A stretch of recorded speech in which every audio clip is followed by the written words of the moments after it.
Please welcome Bob Wick and his talk, National Conservation Lands in the King Range. Thanks for joining us, Bob. And please tell us a little bit about yourself, your 33 years with BLM, and how life in retirement is treating you thus far. Take it away. Thanks, Justin. I appreciate it. It's good to, it would be better to be up at the King Range, but second best to be able to at least talk about it. So appreciate the opportunity to talk with you all. And what I'm going to do today, I'm going to start sharing my screen. So let me know. Let's see. Oops, slideshow. All right. Are you guys seeing my slide? Yes. Okay, great.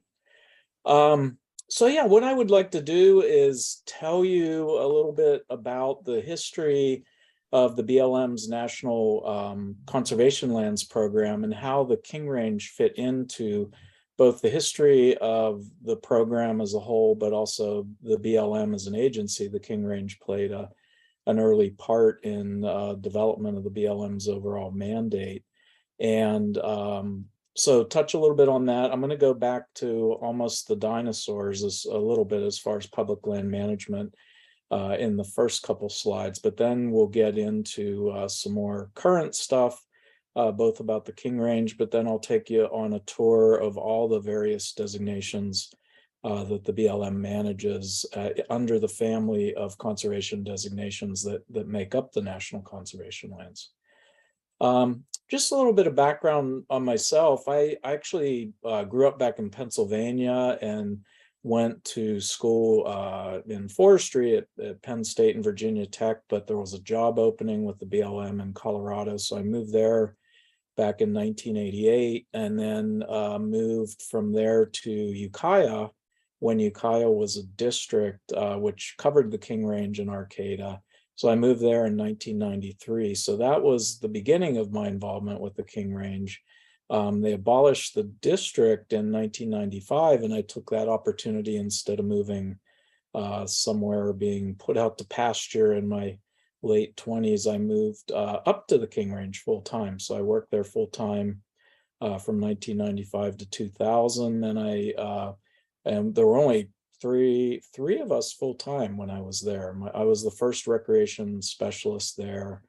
We eventually got an interpretive specialist, and we had no trail crew, no interpretive specialist. And actually the predecessor group for this organization, the Lost Coast Interpretive Association, we started while I was there. Ron Broughton did a great job writing up the articles of incorporation. So kudos to Ron. And a couple shots here. This photo on the bottom is from Big Flat. And this is a American Hiking Society volunteer vacations group that we had out there. I don't know if you guys still work with them or if they even still do those AHS projects, but Nick Raphael was a seasonal at the time. He's on the upper left in this photo. And the guy on the upper right was actually in his 80s. He lied to be able to get into a backpacking program and just pretty much did better than everyone else on the trip. Pretty amazing. Then I'm a young guy on the lower right there. But the last third of my career, I moved in 2010 to Sacramento and worked for the state office as a wilderness program manager, and then remotely worked the last 6 years of my career for the Washington, D.C. office overseeing the wilderness program. But I've always had an interest in photography, and the last third of my career with digital photography coming into being, and then especially with social media, my name got out there and reputation as a good photographer, and I capitalized on that and was able to get out up to 8 or 9 weeks a year photographing lands throughout the West, mostly conservation lands that the BLM manages. So I've been to pretty much every state and every BLM field office in Alaska and the West. So it made for a really fun way to close out my career.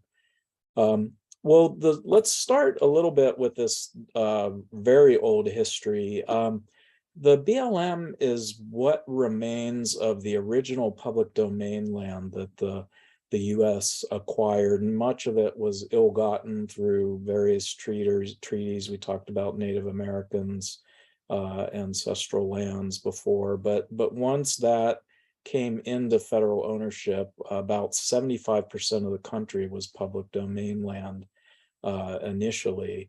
And that land was carved up for various national parks, military reservations. Much of it was homesteaded. Some of it was withdrawn as the national forest. So once we got into the World War II era, there was an interest in retaining what remained of the public domain under long-term stewardship. And that's how the BLM came into being. We didn't exist before 1946. That was the General Land Office before that. And I shouldn't say we, I should say they, because I am now retired. But anyway, then in 1976 is when the BLM first got its long-term mission, a multiple use mission. So the King Range actually predates the BLM having an organic act, as they call it.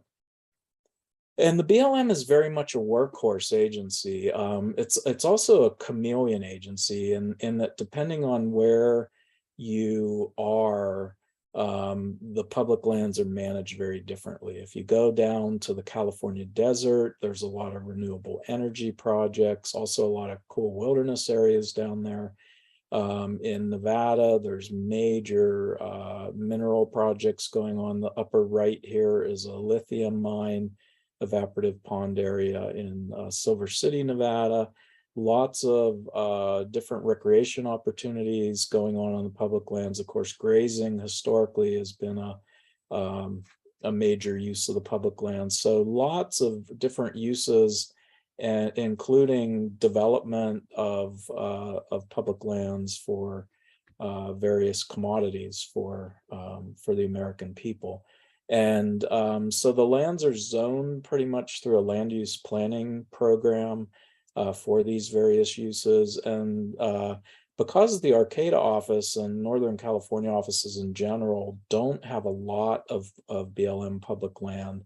If you go over to Nevada, gosh, I think 80% of the state is BLM managed land, but it's so much different in Arcata, where the remnants of public lands are mostly set aside as conservation lands and old growth reserves and other types of protected units, because there's forestry and other activities going on private lands, so they balance that out. So oops, let me see, go to the next slide. So the King Range history actually goes back to 1929, and this is a bad map. I apologize. This map is, interestingly, a counter proposal to the original Redwood National Park proposal, the park that was designated up in Oric. They were looking at another option that would link Humboldt Redwood State Park to the remaining public lands in the King Range. And we actually ended up doing some of that with the Redwoods to Sea project during my tenure and later at the King Range. Those of you that are familiar with Gillum Butte, in between Humboldt Redwoods and the King Range. But if you look over along the coastline, you'll notice that the gray lands along the coast are what the original public domain lands were when the King Range was withdrawn from further dispossession, as they called it then, for more homesteading or more transfer to timber companies or private landowners. There's about 37,000 acres of land back then, and the state of California actually petitioned the department or the General Land Office to withdraw it, but it wasn't known what would be done with it, just that the state wanted to have some of the public lands along the coastline conserved. So the history actually goes pretty far back with the King Range.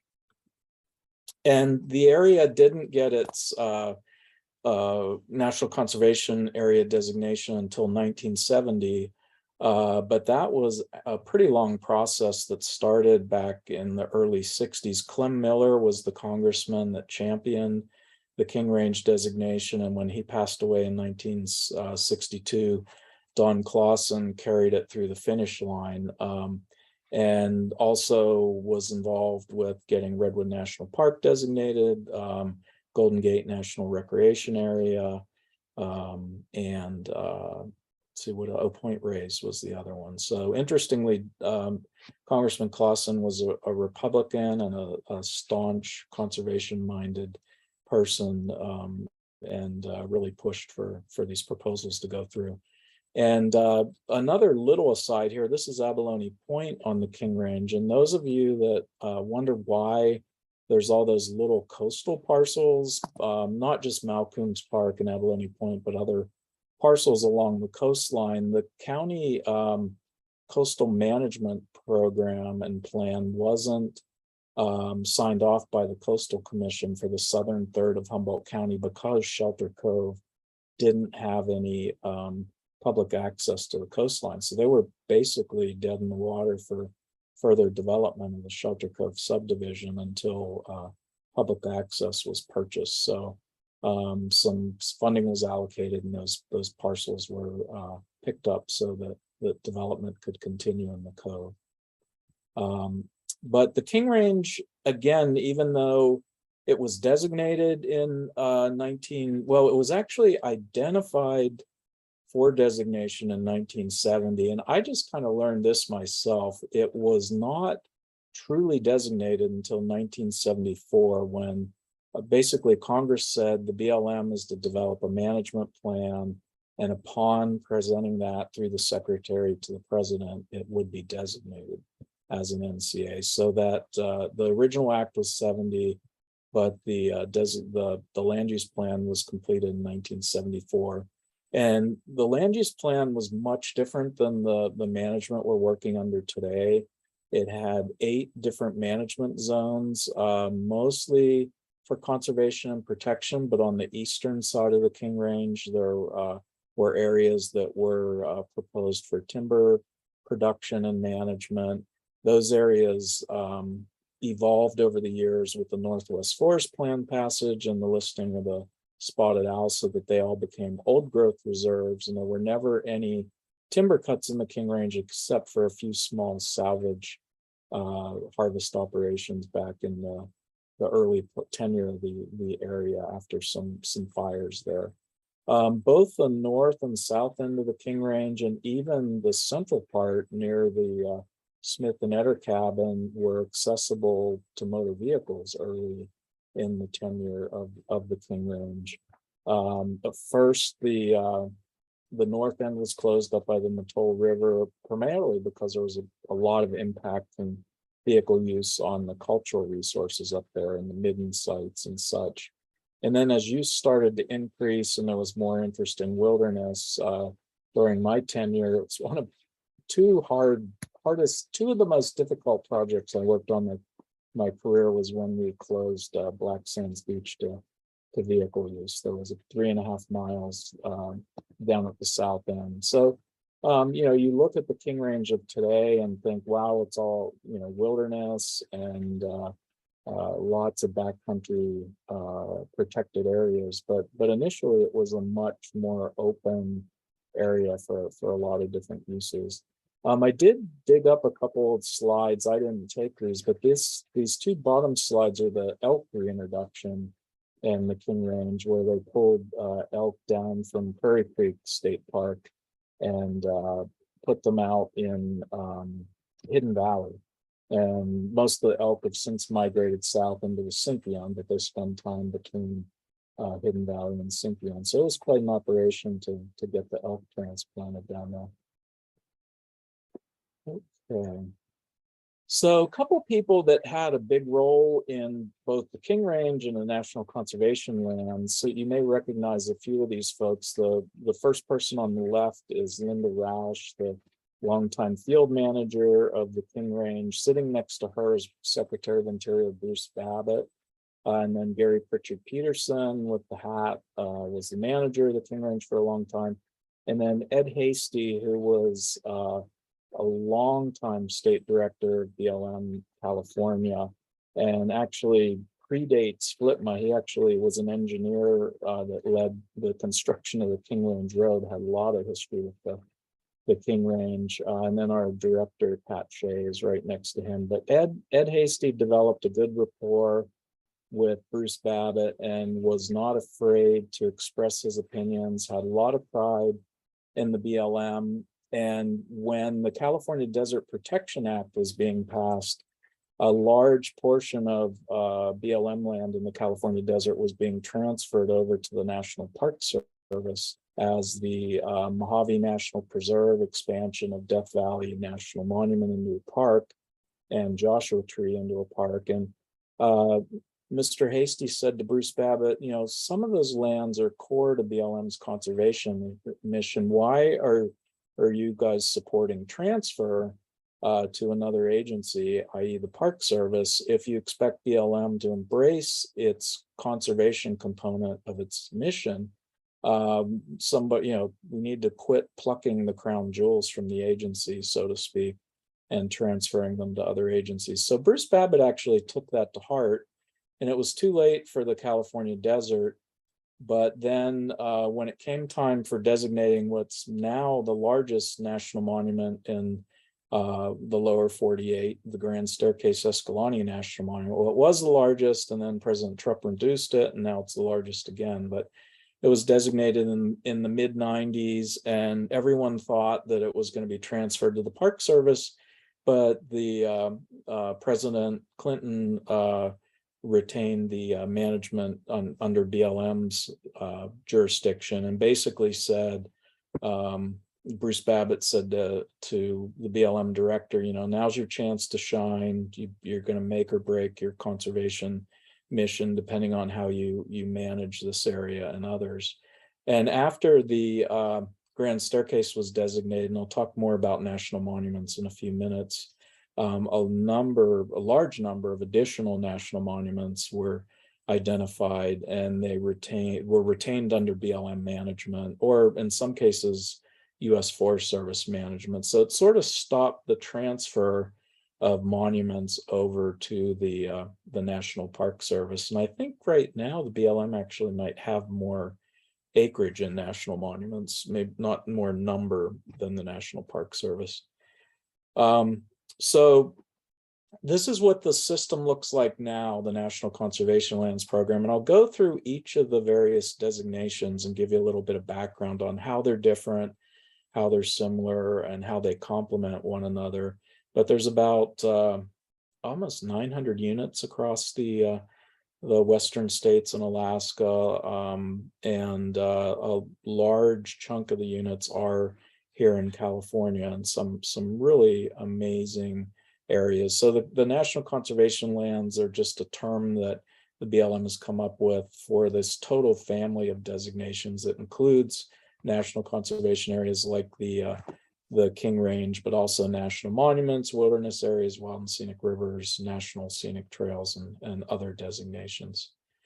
And, you know, for the general public, you might think, well, you know, there's an agency pride thing in the BLM or the Forest Service or another agency retaining management of lands versus transferring them over to another agency. But the one thing that I like to remind people of with BLM managed national monuments and national conservation areas, as opposed to national park units, is they're much less developed. The BLM's management philosophy is to let people discover these areas on their own, very primitive facilities, limited facilities, and they're generally much less crowded. So this was Arches National Park. This is about a 20-year-old photo, but I thought I might have a half dozen more people photographing the full moon up at Delicate Arch with me on this given evening, and I ended up just photographing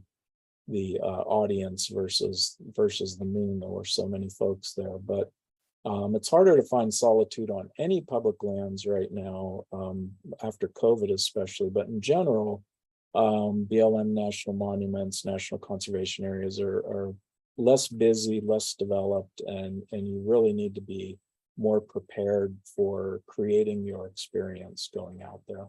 Not saying you can't get that in the national parks, but it's just in general. I think Colin Ewing might be on the call, the new field manager in Arcata, and this is where Colin used to work. This is the largest concentration of arches outside Arches National Park in McGinnis Canyons National Conservation Area in Colorado.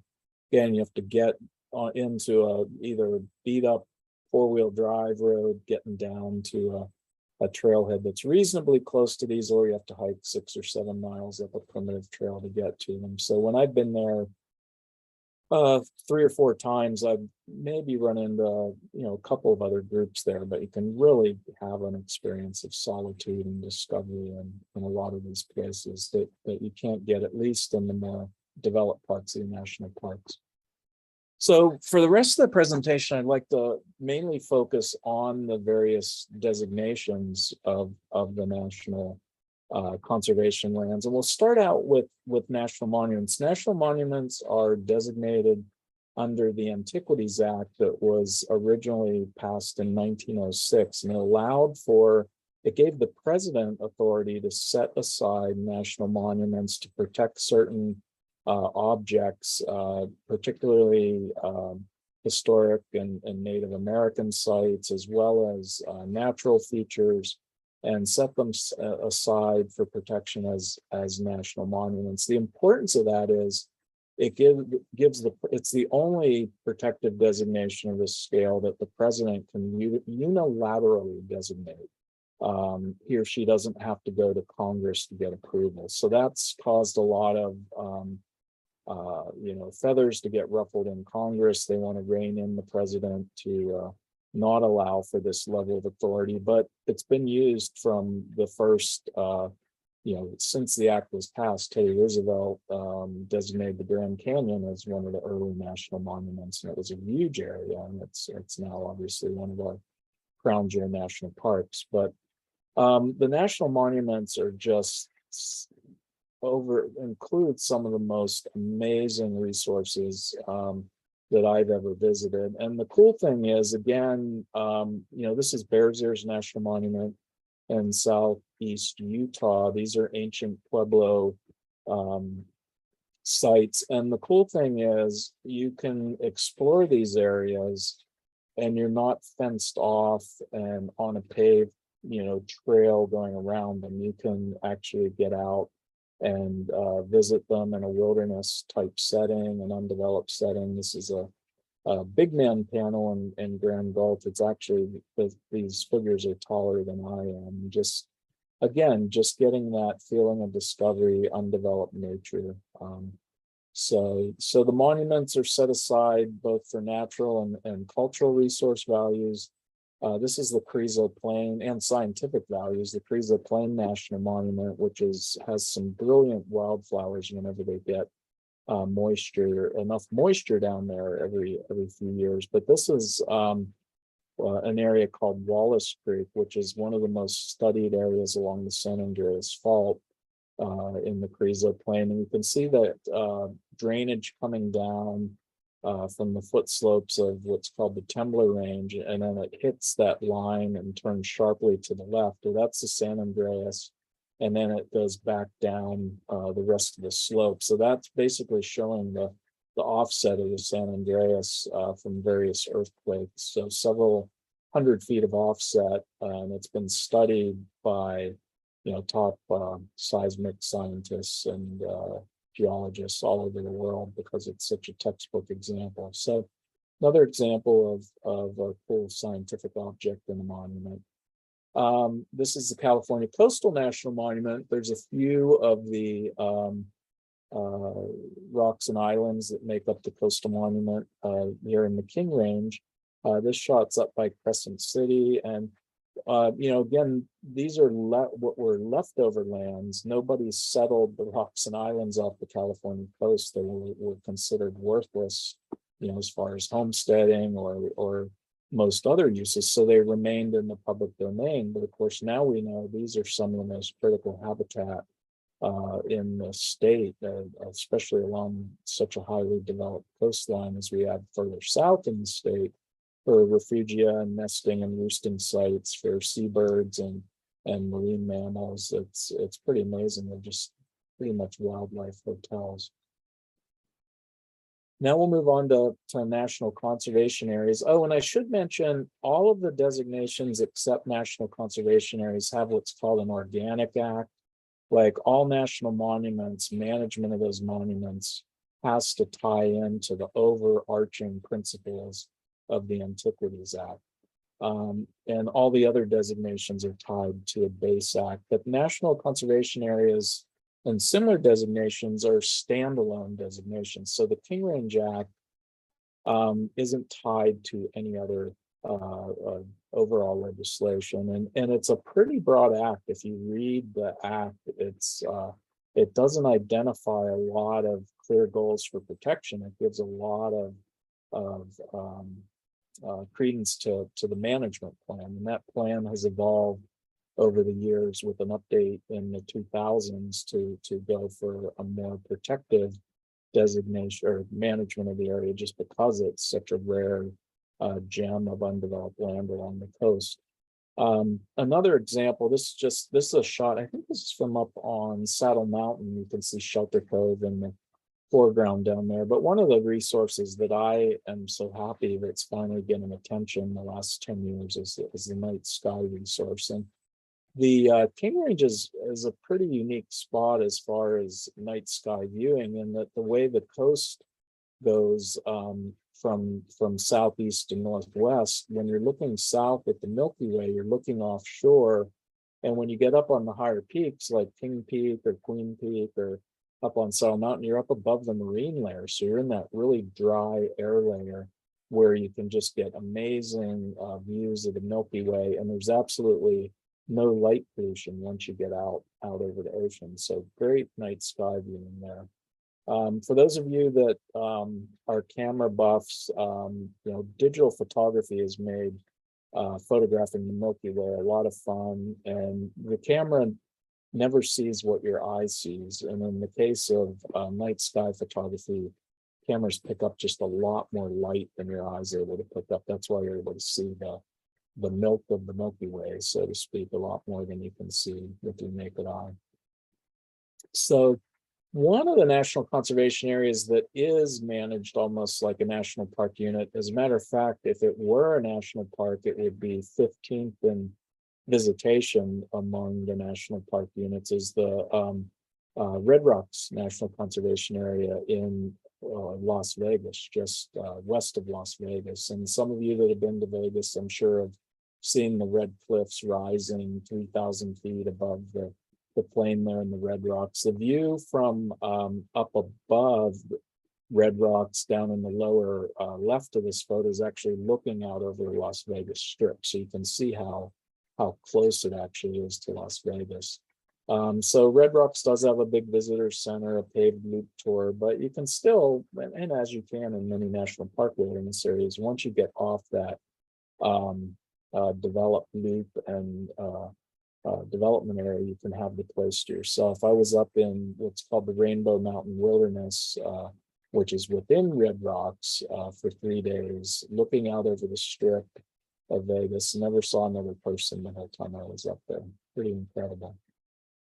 So another national conservation area that's pretty close to you guys. This is the Black Rock Desert High Rock Canyon Immigrant Trails NCA in Nevada, and this area protects a huge swath of desert landscape that the California and Applegate trails traverse through during the Great Immigration westward. And the Black Rock itself is in the middle of the playa that you're looking at there, the darker colored rock. There's still carvings in some of the canyon walls as you go along some of the old 2-track routes through the Black Rock, showing some of the immigrants like to carve their initials to show that they made it through there. This was one of the worst parts of the westward migration on the California Trail. There's a couple hot springs right by Black Rock itself, and the oxen were so thirsty when they got near those hot springs that they would dive into the springs, and they were near boiling temperatures. So obviously the oxen didn't fare too well, but it was pretty amazing landscape. And there aren't a lot of places where you can immerse yourself in a totally natural landscape, appearing landscape of this scale in the West, especially in the desert West, where you're looking for 100 miles. So pretty special place. So the legislation that designated the Black Rock, Burning Man, most of you are familiar with the Burning Man event. 80,000 people a year gather on the playa at the Black Rock each year.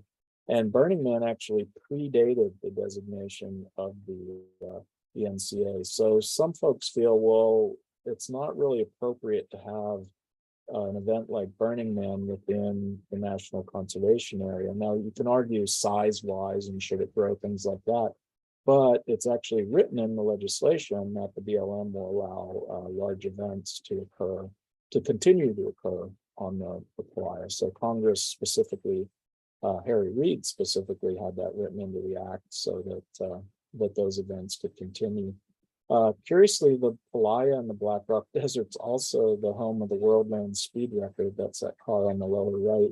It's also the only car that has had a sonic boom by breaking the sound barrier. So there's some pretty amazing stuff that goes on out on that playa. And it's a juggling process for BLM to try to allow for some of these uses while still protecting the resources that make the area significant. Another example of a unique designation that's a standalone designation is the Headwaters Forest Reserve. Ed Hasty, again, the state director, was really behind getting this last private area of redwood, old growth redwoods transferred to the BLM. There was a lot of discussion whether it should be a wildlife refuge or the Forest Service should manage it, or it should be added to Redwood National Park, but it came under BLM stewardship, and the Headwater Forest Reserve Act also is unique in some ways in that it gives priority to wildlife and old growth dependent species habitat and management. So recreation is very much a secondary use, and most of the area is closed to recreation use other than a few trails along the edges of the area so that it can be an intact ecosystem for old growth dependent species. Last but not least, another unique designation, the Alabama Hills National Scenic Area, just designated a few years ago. This is looking up at Mount Whitney, the highest point in the lower 48, but the Alabama Hills has been used since the early 1900s as a major movie filming location. The town of Lone Pine depends on revenue from filmmaking to keep the community going, and they really were concerned about having a national monument or some other type of designation that would possibly prohibit them from doing additional filming in the area. So they really worked hard with their congressional representatives and others to get a designation, a unique designation that would allow for that continued filming. All right, so let's move on to a couple other designations. This is really a cool photo in that this is the penstock from the John Boyle power plant just below Klamath Falls in Oregon. And this is one of the dams that's slated for removal on the Klamath River, which will hopefully come through. But during the big dam building era in the 40s, 50s, and 60s, there was a really concerted effort by conservationists that hey, we're damming all these rivers. Let's retain some rivers in their free-flowing natural state, or some river segments, not often full rivers, so that they aren't dammed and they aren't developed and they're allowed to run free. So that culminated with the passage of the Wild and Scenic Rivers Act in 1968. And the Eel River is actually designated under the Wild and Scenic Rivers Act under a special provision of the act, and that normally it takes Congress, an act of Congress, to designate a wild and scenic river, but there is a provision of the act that the governor can petition the Secretary of Interior to designate a river segment. And Jerry Brown, during his first administration back in the early 80s, I think it was 1981, had a bunch of rivers petition the Secretary to designate rivers in California that have dams proposed on them, including the Round Valley Dam on the Eel River. So the Eel is one of the largest or longest wild and scenic river stretches in the country. The difference with the state governor designation versus the congressional designation is the state itself is supposed to take the lead on managing the river, at least as it goes through private lands and state lands along the river. And unfortunately, California really hasn't stepped up in this regard. Curiously, Caltrans is the agency that pays the most attention to wild and scenic rivers in California, because they have to be careful if they're proposing bridges or any type of riprap or development along river segments, that they don't interfere with the free-flowing nature of the river. So yeah, there's a lot of cool river segments here in California, including the Eel. And the first 8 wild and scenic rivers actually, interestingly enough, predate the King Range as the first conservation designations that the BLM managed. 2 of the original 8 wild and scenic rivers in 1968 were BLM managed rivers, and that includes the Rio Grande River here in New Mexico, and just north of you guys, the Rogue River in Oregon was one of the first 8 rivers.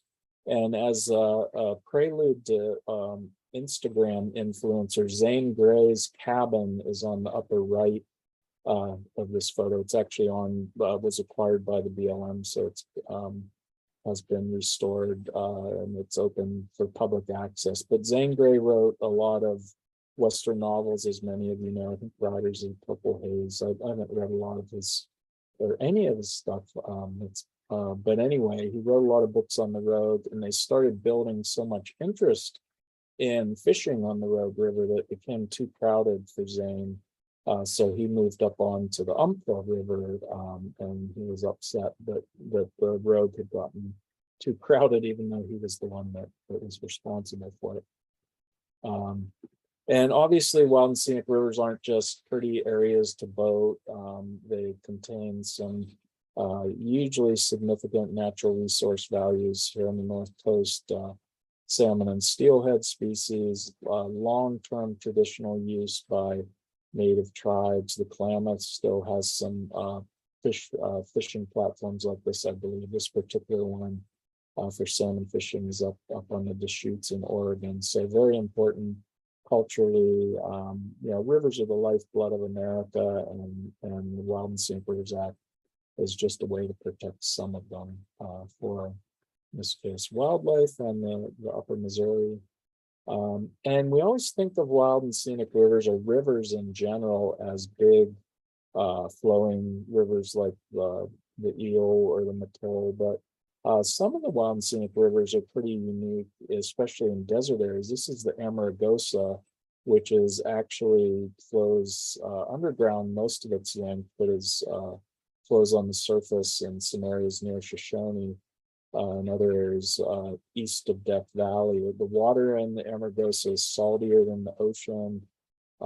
It hosts what's probably the rarest mammal, endangered mammal on the endangered species list, the Amargosa vole. So just a really unique desert river, just as important as any whitewater river, just different.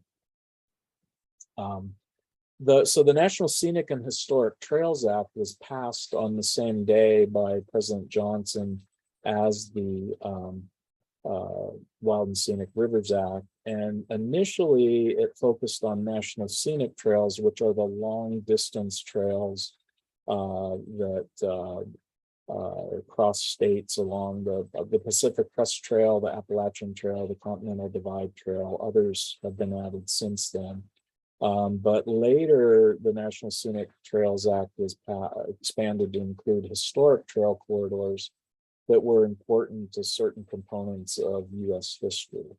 And the closest national trail that that you guys have would be the Pacific Crest Trail. The California Trail, of course, got immigrants over into this area, but the trail ended because they arrived here. But there's routes like the Pony Express, the Trail of Tears, various Native American historic routes, and you can see they're pretty much interspersed throughout the country.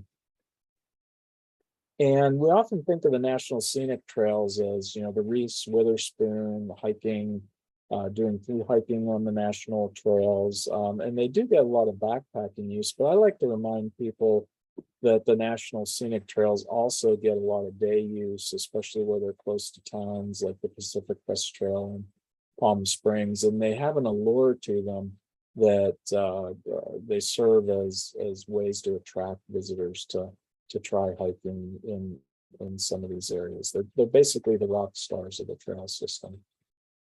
The BLM manages the Iditarod Trail up in Alaska, which was historically used as a access the gold fields up in parts of interior Alaska, but became famous with the dog sled mush to get the diphtheria drug to Nome. So the BLM maintains some trail cabins along the route. I was able to get up there a couple years ago to photograph it, and I actually had all my gear underneath one of the areas where about 6 or 7 mushers were sacked out on the floor, and I was afraid to disturb any. And I wanted to get it. I thought I'd get in trouble or mess up the race or something, but it was really cool to spend time with these mushers.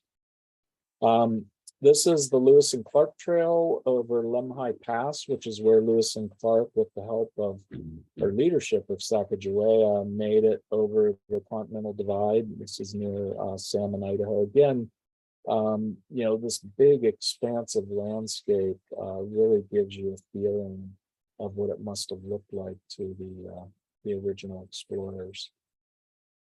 And sadly, this is the Nez Perce Trail north of the Upper Missouri River, which Lewis and Clark went through in their voyage of discovery in the early 1800s. And just 70 years later, the Nez Perce went up this creek corridor after they crossed the river, having been chased by the cavalry through, well over 1,000 miles. And the tribe was captured just north of here before they were able to get across the border into Canada. So pretty amazing juxtapositioning of the, discovery, so to speak, and exploration of the West by Euro-Americans, and how quickly that turned into despair and destruction of the Native Americans.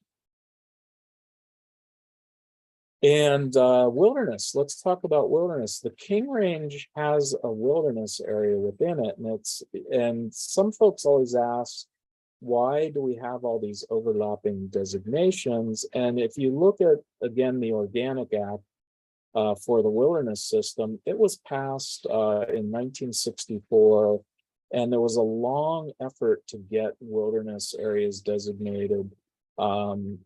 In addition to protecting areas as national parks, etc., because there was a feeling that there should be some areas that are left in their primeval state that aren't developed at all, that you have to go in on foot or horseback. You're not going to take vehicles or mountain bikes. There's not going to be any lodges or campgrounds there. They're going to remain totally undeveloped. So the Wilderness Act, the primary directive under the Organic Act is to protect solitude, protect the wilderness characteristics of the area, and to provide for that primitive recreation experience. And that's one reason the BLM has limited use in certain popular wilderness areas, including the King Range. Interestingly, the first summer I worked at the King Range, I was out on Big Flat over 4th of July weekend, didn't see one person on Big Flat the whole holiday weekend.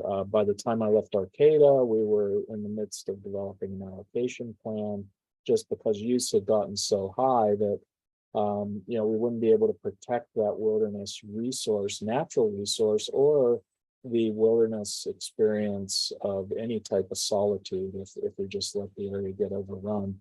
This is another popular area called the Wave in Korea Canyon, Vermilion Cliffs Wilderness Area, which is probably the most coveted photo spot in the US, one of the most coveted spots in the world. And the BLM does a lottery to allow a limited number of people to access this site every year. If it were open access, you probably wouldn't be able to see any of the rock there. It's just so many people want to go there. But it's protected as wilderness, so it's pretty cool. Obviously, you guys deal with this in the King Range. With wilderness, you're taking nature on its own terms, and each different part of the country and each different ecosystem has various natural hazards that you have to deal with. On the North Coast, of course, you have the large ocean swells. This is a slick rock or slot canyon area in Utah. Each year, people drown in flash floods along some of the slot canyons in Utah and Arizona. This one's in Muddy Creek Wilderness. And you can see the stain on the rock above my head in the upper left photo. If you look down in the lower right photo, you can see how the rock gets lighter, probably about 30 or 40 feet up the canyon wall. That's how deep the water was running through there 4 or 5 days before I was there. So these flash floods are just, avalanches, flash floods, ocean swells, education to let folks know how to prepare to visit these special areas is so important. And it's so awesome that you guys are playing such a big role in that. Especially, I was really enthused to hear that you have trailhead stations during holidays at the trailheads. That's really cool. Okay, I'm just going to rush through a couple of these last ones. You guys do have an eclipse. It's what do they call it? It's not a full eclipse, but it's going to hit up in Oregon next summer. So encourage you to go up there. Last but not least, we have wilderness study areas. The King Range Wilderness Study Area was designated under the North Coast Bill. Gosh, I forget what year that was. But there's still about 400 or more wilderness study areas that the BLM studied for potential wilderness designation once FLTMA was passed, our Organic Act that required us to study potential wilderness areas and then to recommend their designation to Congress or not designation. And Congress, unfortunately, has been sitting on some of these areas for pushing 40 years now. They haven't taken the ball and run with it. So a lot of them are still in limbo, including some incredible areas, Handy's Peak in Colorado. These are just some kind of photography angles. This is Slinkard in California.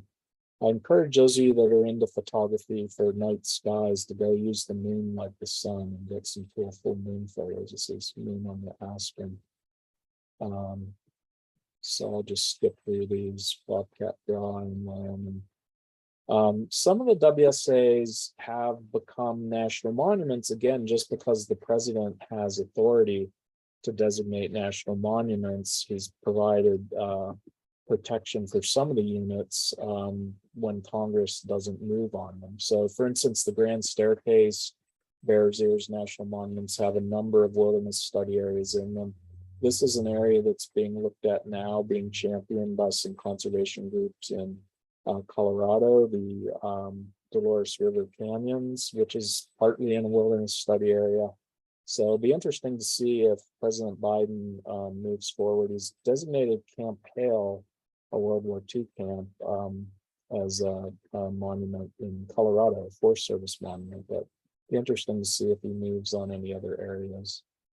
I'm just going to pop through this. This is actually the largest block of federal land in the U.S. This is the National Petroleum Reserve, Alaska, or Western Arctic, which is almost the size of Indiana. It's 23 million acres and just an incredibly vast area. Amazing natural resources. There's a big push by the conservation community to provide permanent protection for this area. And this is some of the native Alaskans putting seal skins on a whaling boat up on the North Shore. Pretty amazing how important that resource is for subsistence. And this is just the Arctic Ocean shoreline, unfortunately showing some effects of climate change with coastal erosion and permafrost melting.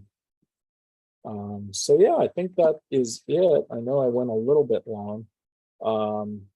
That's comment Neo-wise. So if you want to flip back, I guess, oh, I have to stop screen sharing.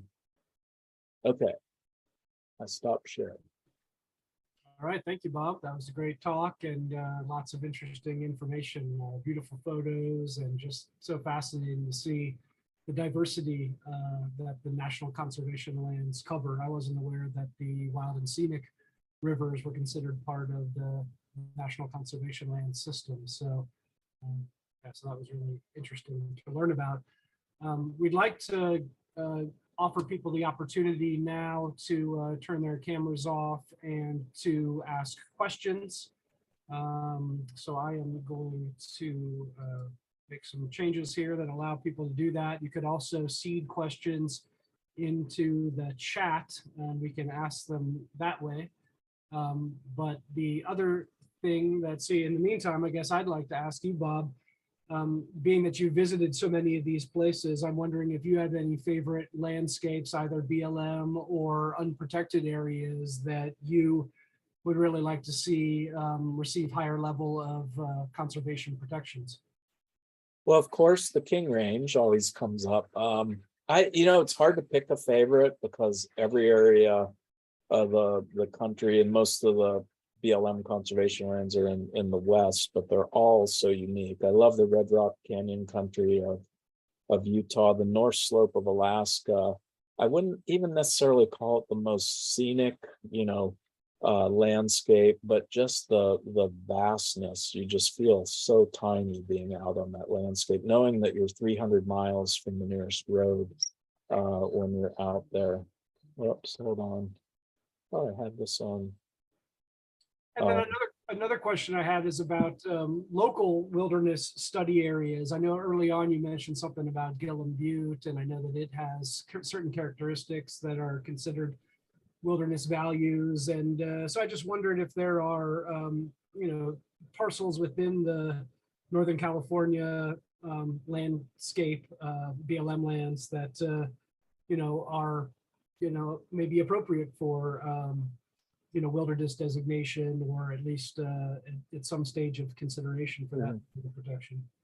Yeah, there's actually been a lot of litigation about that, starting back with the Bruce Babbitt administration, where some folks argue that inventory was a one-time thing required by FLPMA, but then the courts have agreed that the BLM needs to continue to update its inventory of areas that may meet the requirements of the Wilderness Act. Or the Wilderness Act has a bunch of criteria in it that an area has to meet. It has to be roadless, it has to be generally larger than 5,000 acres, and there's some other, has to be apparently natural. And there are areas in Northwest California headwaters, for example. We inventoried the old growth in headwaters, and it's definitely has wilderness character. There's other areas that for us to inventory, and we have to use the criteria Congress gave us,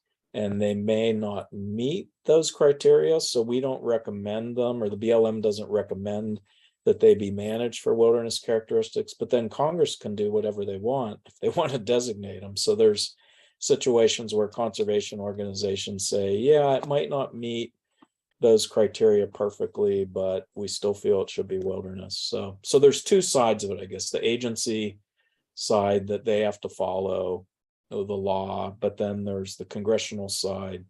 If they want to protect an area, they can move forward. So I don't know if that confused you, but that's no. And typically you say that there's a number of places that have been wilderness study areas for decades, and so is that common that that they stay in this limbo situation? Yeah, and it depends on the state. Like in the California desert, that huge bill back in the early 90s, there's only like 3 or 4 areas left, wilderness study areas in the desert. In Northern California, there's only little isolated wilderness study areas left because of the North Coast Bill. And those of you that know Ryan Henson, he was a champion of that. If you go over up into Oregon or over into Colorado, there's dozens of areas that have been sitting in limbo for, since the studies were completed in 1991. So it's just when an area is ripe politically for moving forward with, just like Clem Miller and Don Clausen, it took 20 years to get the King Range designated, 20 plus years. It takes a long time for these bills to hit the right level of support to get designated. And again, that's one reason the president uses the Antiquities Act to at least get some protections through national monuments. It's a very different level of protection than wilderness, but still major protection. And with the wilderness study areas, are those, is that some level of protection, or is it purely a study area? No, they have to be, most agencies, except for the BLM, manage wilderness study areas as if they were wilderness, but the BLM allows some levels of use, like you can drive on 2-track roads, but which you don't see as much in California, but in Utah and Nevada, you have all these, in the desert, you have all these 2-track routes that weren't roads by definition under FLIPMA, but they're still accessible to vehicles. So those have remained open. There are some mining allowances for staking mining claims in wilderness study areas. You can't necessarily develop them until the area is decided on, but yeah, so there is a high level of protection for them. Great. One last question I have, and please everybody chime in after this if you have questions or see them in the chat. But areas of critical environmental concern, ACEC. So that is a designation within BLM properties that signifies that those properties are of some high ecological value. Yeah, that's written right into the Federal Land Policy and Management Act, or FLIPMA, which is BLM's organic act, that the agency will identify areas that have what are called relevant and important values, and the values need to be greater than locally significant. They can be ecological, they can be cultural. There's various values that they can have, but it is an administrative designation, and those designations can get changed with an amendment of a management plan, which is one reason there's a push for these congressional and presidential designations, because they do offer more permanence. So, but that said, areas of critical environmental concern are very important tools, and there's a lot of them in the Arcata field office. So that's what I was going to say. I was looking at the Climate Atlas tool, which is a great resource for folks who haven't checked that out. They can Google Climate Atlas tool, but it shows conservation value of properties throughout the country and North Coast. And I was impressed by how many smaller holdings there were that were BLM properties that were listed as areas of critical environmental concern. Mm-hmm. So other folks out there, anybody else on this call interested to ask a question, please, turn your camera on or turn your mic on and ask away if so, or put it in the chat. And if we don't have any questions, then I'd like to thank Bob for joining us tonight. It looks like we're lacking on additional questions. Anything else you want to say? Oh, here's someone who's chiming in. Colin, you got a question you'd like to ask? Well, yeah, thanks, Bob, for being here. And I kind of wanted to introduce myself. I'm Colin Ewing. I'm the new field manager for the BLM out of Arcata. So really thank Friends of the Lost Coast for putting this on and doing all the work that you guys do to steward the public lands out there at the Lost Coast and the King Range. So yeah, Bob, what advice would you have for a new field manager coming in to manage public lands in Humboldt County? Get to know the community. Like everywhere in BLM, it's an amazing community, and I mean, I'm sure you're learning what's happened in the Mattole watershed since the 70s as far as restoration work and community stewardship. And I mean, it's just pretty amazing what goes on the North Coast. So got some great folks there, and I'm really glad I got to know Colin when he was in Colorado, and just really excited that you're on board, and get out hiking too. And surfing, of course. On behalf of Friends of the Lost Coast and the Bureau of Land Management King Range National Conservation Area, thank you for tuning in to Lost Coast Lectures. To view the complete archive of recordings from this series, or to learn more about our work inspiring a passion for nature, visit Friends of the Lost Coast online at lostcoast.org.